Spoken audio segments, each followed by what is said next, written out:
beautiful, very, very beautiful. And the lyrics, the words are so true. That ability to believe. In fact, that ability to perceive, to see and believe. My very first Unity minister would almost every Sunday say something to the effect, that which you can conceive or that which you can perceive and believe you can achieve. If you can see it and if you can hold it in faith, you are creating it, manifesting it into your life. And so today what we're going to be talking about is that ability to see, that ability to perceive. And then, of course, if that's followed with that belief, it becomes very, very powerful. But before we start, this is still 2019. 2018 got away from me. So I've been tracking 2019 all year. It's still 2019. And we've spent the year focusing on awakening to the truth of our oneness. Our Fall Reflections program supported that. The retreat that's coming up in a couple weeks will be experiential. You'll be talking with each other a little bit. There will be meditative experiences. We'll be practicing skills, and we'll be talking about what works and what doesn't. But a meditation practice, or that ability to go into the silence, which is the language of the Fillmores, is the capacity to know our oneness. They would talk about realizing truth in the silence, and the realization, the greatest truth is one power, one presence, and we are all one in that one power and one presence. So that's been the year. That spiritual retreat is going to be one of the crowning finales, the spiritual finales of the year and of the Fall Reflection program. So today we're talking about what, through your eyes you see our world, you see yourself, you see other people, you see God. And it is through your eyes that that process of creation begins. What you see makes a big difference in what you experience. I have a story from many years ago. I was looking for a house to buy in Florida. And this particular weekend, a good friend of mine was visiting from New York, and my son was visiting from college. So the three of us were house hunting for the weekend. And we went to this one house. It was small. And we walked through the house, and then there was a sliding glass door from the master bedroom that led into the yard, and I fell in love. I mean, this yard had beautiful flowers, perennials, hibiscus, and then the little yard connected to a deck that was multi-level, and it was huge. In the middle of the deck, there was an oak tree, and there was benches around the oak tree, and you could sit on that bench and see the canal. There was a canal alongside the water and a little dock, and that, I thought this was going to be it. I was on fire with this house. And we're leaving, we got back in the car, and I'm talking enthusiastically. I'm there. Did you see the benches on the deck, the benches that went around the tree, and how beautiful the tree was, and the bird of paradise, and the bougainvillea, and my friend and my son are looking at me, and they said, no, we didn't see that. And they said, you mean you would really consider this house with that kitchen? And I said, what kitchen?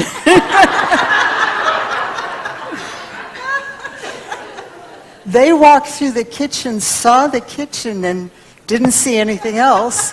I didn't see the kitchen, and I saw everything else. And it's like that, isn't it? How many people have experienced something like that, where you've seen one thing and the people around you see something else? Yeah. Yeah. So this is important to be aware of and to become choiceful and intentional about that which we allow through our eyes. St. Francis, one of my favorite spiritual teachers from many hundreds of years ago, St. Francis of Assisi, he's known for another prayer, and that's, Lord, make me a channel of your peace. Most people have heard that. However, there is a church in Assisi where St. Francis would go regularly to pray, and he would kneel along a railing, and there was an indentation. I don't know if it was from St. Francis or maybe all of his followers that chose to kneel in the same place, but in the kneeler there was an indentation. But on the railing there was a brass plate that had a prayer that he would pray every day, and it was so beautiful. I wrote it down so I would never forget it, but then lost the notebook. However, there was a line in the prayer that said, God, grant me right perception. And I got that, and it was so meaningful to me because I knew that if my perception was true, if it was right, if I saw truth in what surrounded me, my whole life would be different. My experience of that moment and each moment in which I had right perception, my life would change. And so even though I lost the rest of the prayer, this has stayed with me. And this is what his prayer meant. It was opening to seeing what is true, what is meaningful, what is most important.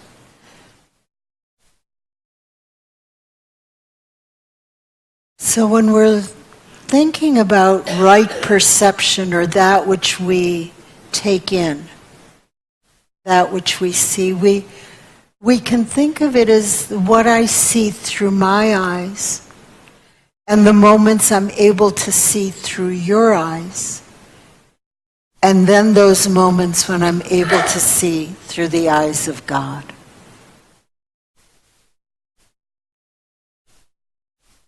I don't know who to attribute this quote to, but I really liked it. I found it on the internet. It says, life is only a reflection of what we allow ourselves to see. It's really, really true. I was in a minor car accident over this last week, and it really is minor. No one got hurt. My car is in the hospital, but it'll survive. But I was on the freeway. I was heading back from Davis to Vacaville, and I was on a stretch of the freeway that's dark, that doesn't have the street lights up.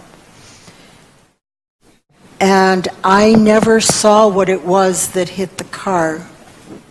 Don suggested that maybe something flew off the truck that in the darkness wasn't visible, and then my car and whatever it was collided and then ran over it. But what I experienced in the moment was kind of a jolt and a very, very loud noise and then a hissing sound. So I thought that I had gotten a blowout, a flat tire. I had never experienced that before, so it sounded like that might be it. But there had been a lot of traffic. And in the moment that this happened, it was like the Red Sea parting, and there was this space where I could effortlessly make it over to the right shoulder across 3 lanes of traffic, right? And I pulled over. I was with a friend, and my dog was in the car, and we very wisely were too scared to step out of the car because, all those cars were back there, and we called Highway Patrol and AAA. They sent a truck, and everyone came very quickly. They were supportive, they were helpful, and I didn't have a blowout. And the best guess is I hit some debris that was falling off of something. I could be telling a story today of how awful that was. I could be telling a story about how people, if they're carrying things in their trucks, they should strap them down in a way they don't fly out. And the city or the county or the state, someone needs to put up streetlights there. Do you know that story? We've all spoken it. We've all experienced it. We've all heard it. My biggest memory is how the Red Sea of cars parted to allow me to make it to the shoulder. My memory is of how kind and how helpful the tow truck driver and the highway patrolman were.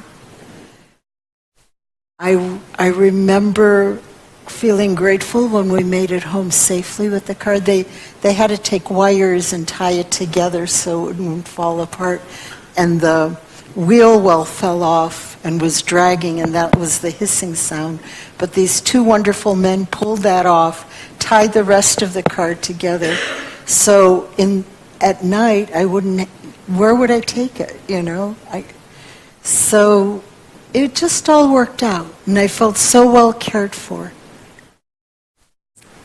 Did I get scared? Were there moments when I really didn't like being there? Yeah, absolutely. But it's a matter of what we choose to see and what we choose to hold as the images we carry. And it makes the biggest difference in our lives. Oprah Winfrey said, "For me, a miracle is seeing the world with light in your eyes. It's knowing there's always hope and possibility where none seems to exist."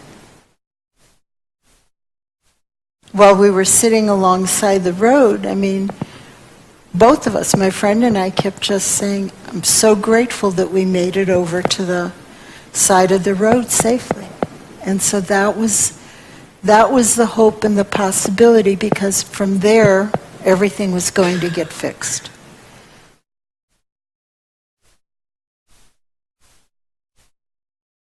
When I was working as a psychologist, a big part of my work was to sit with people who came to me and have this gentle curiosity of what their world looked like through their eyes. It's pretty easy to hear someone's story and to see it through my eyes and to understand it from my experience. But it's completely different to try to understand and really get what the world looks like through that person's eyes. And it's a very powerful healing experience, not just for the other person, but for the person who is seeing through the eyes of another. And there's research that backs that both people experience healing and transformation from that experience. If you've ever had that with another person where they were listening to you and paying attention in a way to see the world through your eyes, you know what I'm talking about. How many people have had that in their life, where someone listened with a sincere desire to know what the world looked like through your eyes? So that takes us beyond just being aware through our own eyes. So this experience, and there's an experience of oneness that comes with that. I have a friend, a very, very good friend. She's oftentimes a spiritual mentor for me, and she told me a story of a time when she was a child. I don't remember how old she was, but she was sitting on a fence, and there was a path that she could see. I don't know if it was a sidewalk or a country path. I forget those details. But she was watching a person down that path, down that road, walking toward her. And she was looking, and she started wondering, as a little girl, what the world looked like through that person's eyes. And she had this curiosity, not this nosiness, but just a gentle curiosity.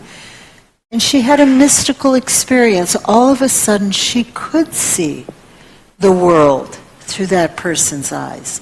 She saw the trees, she saw the path, she saw the buildings through the person's eyes who was walking. And she was just amazed. She remembers it as one of these aha wonder moments. And then this person turned and looked at her. So she saw herself through the eyes of the person who was walking. And then the experience came to an end. She says that to this day, it really solidifies for her the truth of her oneness with all other people. Whether we have a mystical experience or if we gently are curious and see the person's world through their eyes, there is a sense of oneness that comes from that. Because we truly are one. We are one with God. We are expressions of God. We are children of God. Whatever wording makes sense to you. And through that, through God, we are one. And when we see through another's eyes, it helps us know that more deeply.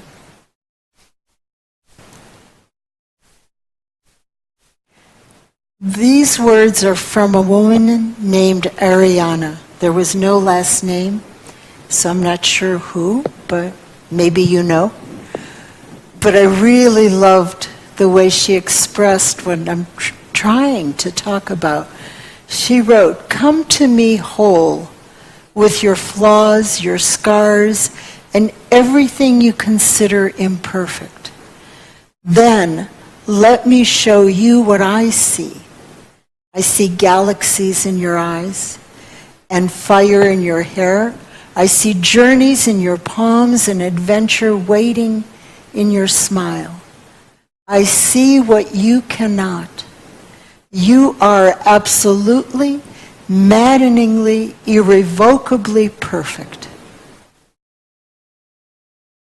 And sometimes this is so true that we need to see ourselves through someone else's eyes to see our own beauty and our own truth.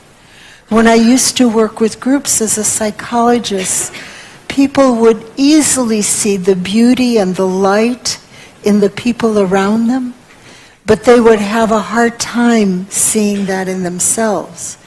But as the group got to know each other, and when they heard from other group members that those group members could see the light and the beauty in them, people started seeing themselves through the eyes of their circle, of those in their circle.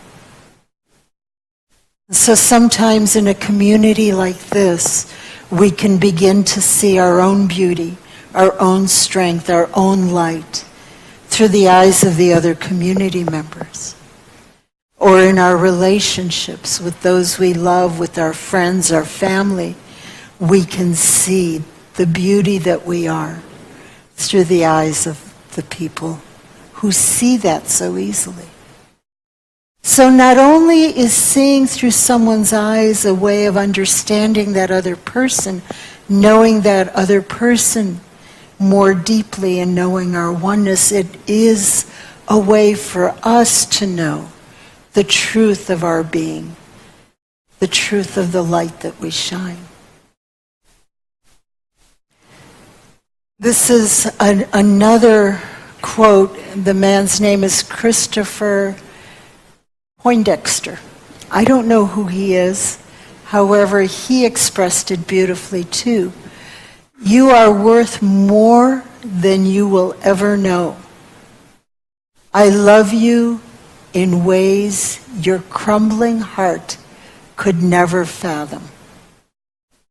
Come to me in pieces and exist inside me whole." And sometimes we feel so broken, and through the eyes of the love that someone else has for us, we come to know the truth of our wholeness.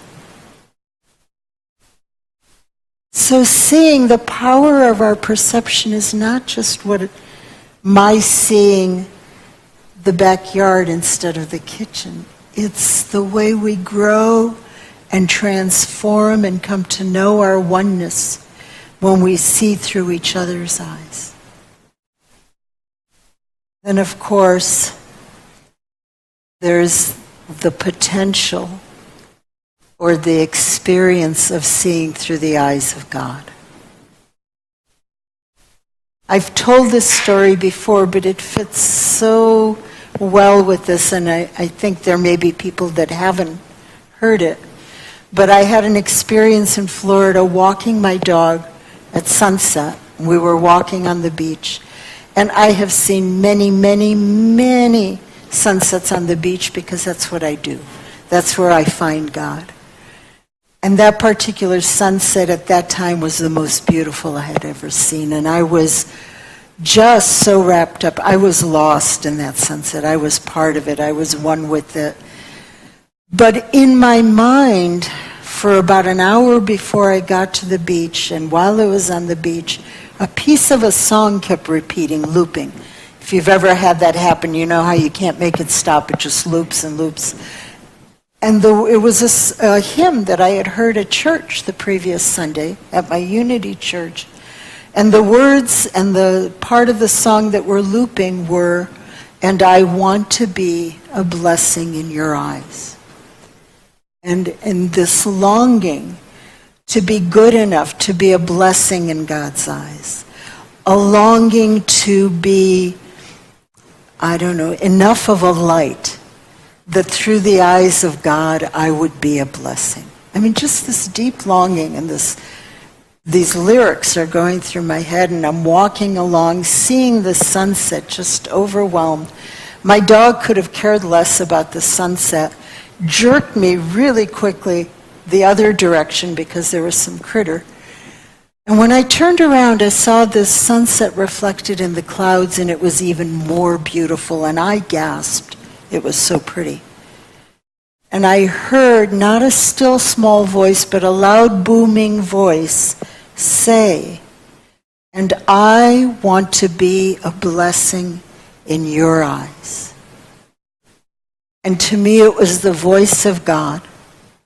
And I knew in that instant that the longing that I felt was the same longing that was of God, that was God's longing, that there was no separation. As much as I wanted to be a blessing in God's eyes, God wanted to be a blessing in my eyes, which meant to me that instead of trying to be good enough, my path was to open my eyes and to see the beauty and the wonder and the greatness of God in all things, to see the blessing that is God in everything. And God would do the same with me. God would see that which was beautiful in me, regardless of how I might be feeling about myself. It was such an experience of oneness with God. And those moments come and go, but the memory becomes a solid reminder of that which is true. So we can make that choice. Each day, we might not have these mystical experiences, but each day I try to see at least one thing through the eyes of God. I try to see at least one thing through your eyes, through someone else's eyes. Meister Eckhart said, "The eye through which I see God is the same eye through which God sees me. My eye and God's eye are one eye, one seeing, one knowing, one love."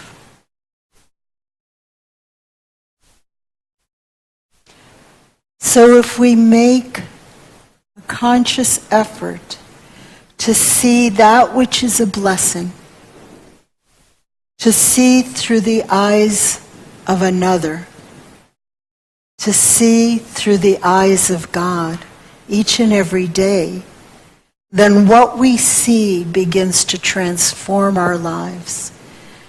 And we find joy and light and love in all that we see. So we could really talk about one more way of seeing, and that's through the eyes of love. You know, as we do these other practices, we find that we see more and more through the eyes of love. Oh, it's got shoved over a little bit. Hopefully you can see it on yours. You can. Okay. Paramahansa Yogananda wrote, "Let my soul smile through my heart, and my heart smile through my eyes." When we see through the eyes of love, I believe that our eyes express that smile of our hearts. Namaste.